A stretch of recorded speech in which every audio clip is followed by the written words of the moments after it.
Salam, hər vaxtınız xeyir. Bugün 7-ci sinif coğrafiya iş dəftərində zəlzələ necə baş verir mövzusunun tapşırıqlarını izah edərik. Birinci tapşırığımızda zəlzələnin elementlərinin adlarını verilən sxemin üzərində qeyd et.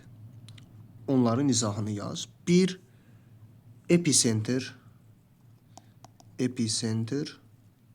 2 də hipocenterdir. Bir epicenterdir, yəni zəlzələ mərkəzi də adlandırılır.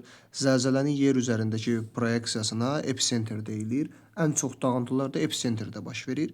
Hipocenter isə zəlzələ ocağıdır, yəni zəlzələnin başlanğıc mərkəzidir və oradan belə deyə zəlzələ dalğaları yerə doğru yayılmağa başlayır. Zəlzələ dalğaları ilə onlara aid olan xüsusiyyətləri birləşdir.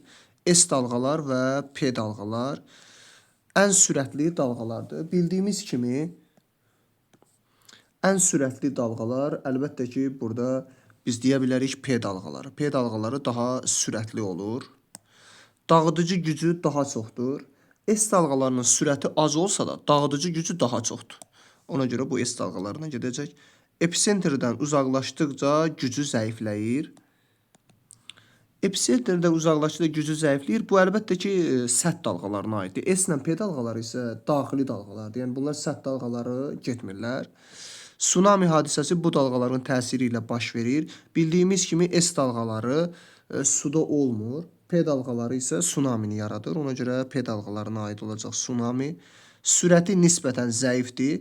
Sürəti nisbətən zəif, dağıdıcı gücü daha çox olan S dalğalarıdır. Ona görə bu S dalğalarına gedəcək. İlk təkandan sonra yaranır. İlk təkandan sonra yaranan dalğalar isə bildiyimiz kimi səth dalğalarıdır. Yəni səth dalğaları ilk təkandan sonra yaranan dalğalardır. Ona görə bu səth dalğalarına aid olacaq. Zəlzələ haqqında doğru və yanlış fikirləri qeyd et.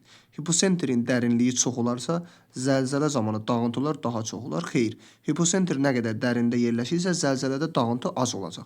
Lakin belə deyək, yayılma arealı daha geniş olacaq. Tsunami P dalğalarının təsirindən yaranır, doğrudur. Zəlzələ zamanı əvvəlcə P, sonra S dalğaları yaranır. Bu yanlışdır. Zəlzələ zamanı hər iki dalğa eyni anda hipocenterdən hərəkətə başlayır.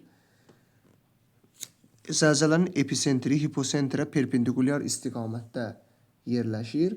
Epicenter hipocentrə perpendikulyar istiqamətdə yerləşir. Bu da doğrudur. Daha sonra zəlzələnin əvvəlcədən xəbər verilməsi prosesinin mərhələlərini şəkil üzərində verilən boş xanalarda rəqəmlərlə ardıcıl olaraq qeyd et və aşağıda izahını yaz.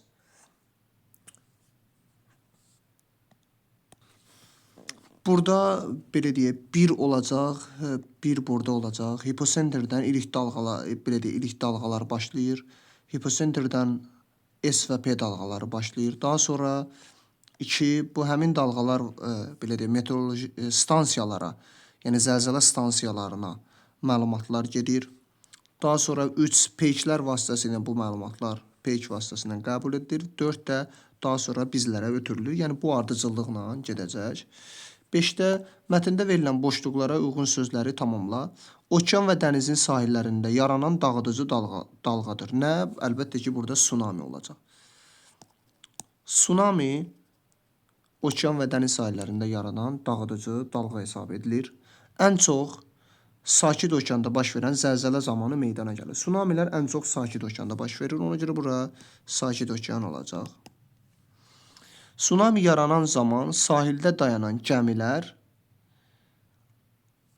açıq okeana doğru hərəkət etməlidir.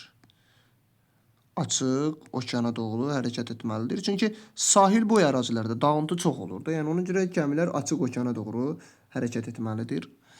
Çünki bu dalğalar sahilə çatdıqda hündürlüyü artır. Tsunami dalğaları haqqında əvvəlcədən məlumat vermək mümkündür.